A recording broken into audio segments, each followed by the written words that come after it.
Today, one of the safest and most commonly used mode of transport is air travel. With the aid of the automated self-service system, air transport is becoming ever more convenient, reliable, and efficient. According to statistics from ICAO, there were at least 3.5 billion passengers who traveled by air travel in the year 2015 alone. In order for this feat to be accomplished, the aviation industry worldwide hires many people of various vocations and specialization to keep this highly intricate system running like a well-oiled machine without any compromise for safety. Some parts of this system are no doubt more glorious, while some are often less obvious and sometimes forgotten. Nevertheless, they are still a highly important piece of the whole system and could prove to be highly crucial to the whole operation.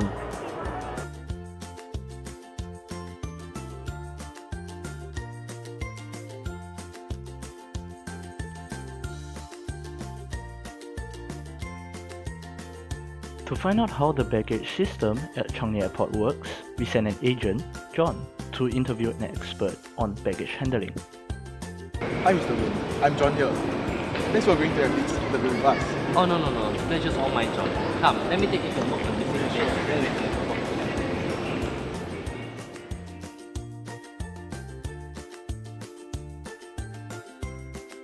So, can you please share with me more about what you do here and how does it affect us as passengers passing through this airport? Well, I'm a baggage handling specialist from CAG, and my job here is to ensure the smooth operations of the baggage services. Baggage services is what allows passengers' baggage to be transported to the correct destination and get reunited with the passengers at the destination airport. Even though baggage services may not seem to be an extremely important part of air travel, I can assure you that it is in fact one of the most crucial processes, as there is not only focus on the efficiency aspect but also the safety aspect. Okay, you mentioned there's a safety aspect in baggage systems. Could you please elaborate how does the baggage system ensure passengers' safety and security in flights? Okay, well, here at Changi, we have a common check-in process where all the baggages from all the terminals come together and go through security screenings together, saving on time and costs. Here, we do not take security matters lightly. Thus, there is a 3-tier security screening, with each one increasing in thoroughness which baggages will be put through. First is the basic and primary scan, which is just an X-ray machine with a trained personnel looking out for suspicious-looking objects. If the baggage fails the first stage of screening, it will then be sent to the next stage of screening, which will allow the security staff to detect what the object is. If the object is deemed to be dangerous or requires further identification, the bag will then be sent to the final and most thorough stage of screening.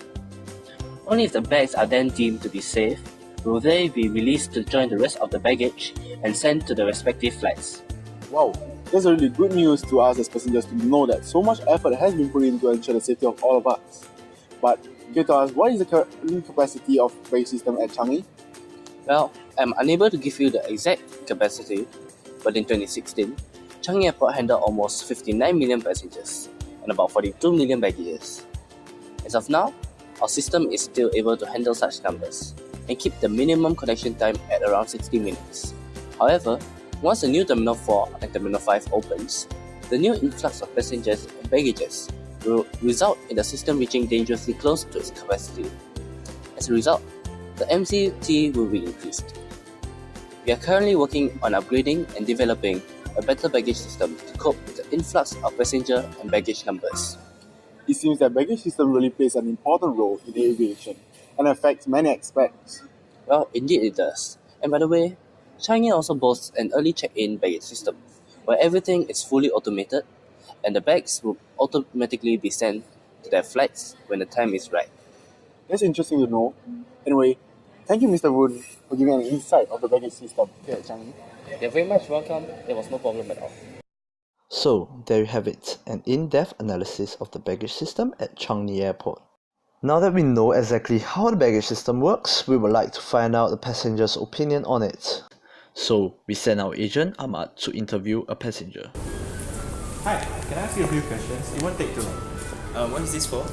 We'd like to know your opinion on the baggage system here at Changi. I think the system is very good. It's very fast. So overall, your experience here was good? Yeah, so far so good. My bag is not damaged, so yeah, that's good. That's nice to hear. Would you like to know how we got your baggage from the plane all the way to the baggage carousel in only 12 minutes? Yeah, sure. Well, believe it or not, all the bags from all flights that come into are first sent to a main baggage sorting area. The bags are sorted and then sent to the respective conveyor belt via our inter-terminal transport system.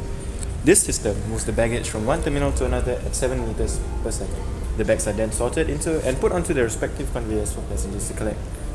This whole process of getting the bags from plane to belt takes only 12 minutes, so passengers like you won't have to wait so long for your baggage. Oh, cool. But have you ever wondered how that happens? How is your bag able to travel so many kilometers and still be reunited with you? Now, we will be explaining more about the baggage services system and hopefully give you an insight of an often forgotten part of air travel. And maybe you would have a new kind of respect to the men and women who works in the backlines baggage services. There are mainly three key players when it comes to baggage services: the airport operator, airline, and ground handler. The airport operator is responsible for the development and maintenance of airport infrastructure and baggage handling systems. They ensure that baggage delivery standards and security requirements are met. The airline is responsible for transporting the passengers as well as the baggage from the departing airport to the destination. They are also liable if anything happens to the passenger's baggage. The ground handlers are contracted by airlines to hold baggage. They are liable to both the key players mentioned earlier should the baggage performance system fail to meet its standards.